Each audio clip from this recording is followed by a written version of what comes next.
DuPage County in northeastern Illinois until 9:45 p.m. At 9:10 p.m., a tornado-producing storm was located over Warrenville, or near Aurora, moving east at 40 miles per hour. Hazard: damaging tornado. Source: radar confirmed tornado. Impact: flying debris will be dangerous to those caught without shelter. Mobile homes will be damaged or destroyed.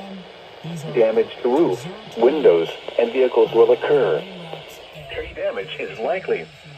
This tornadic storm will be near Naperville, Wheaton, Downers Grove, Woodridge, Glen Ellen, and Lisle around 9:15 p.m.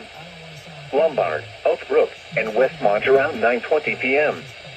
Elmhurst, Hinsdale, Darien, Villa Park, Willowbrook, and Clarendon Hills around 9:25 p.m.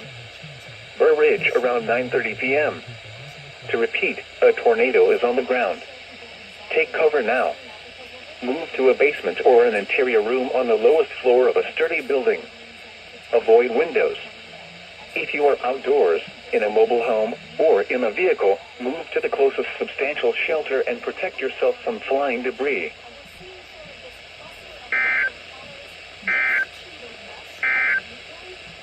A tornado warning remains in effect until 9:30 p.m. for west central DuPage County. At 9:10 p.m.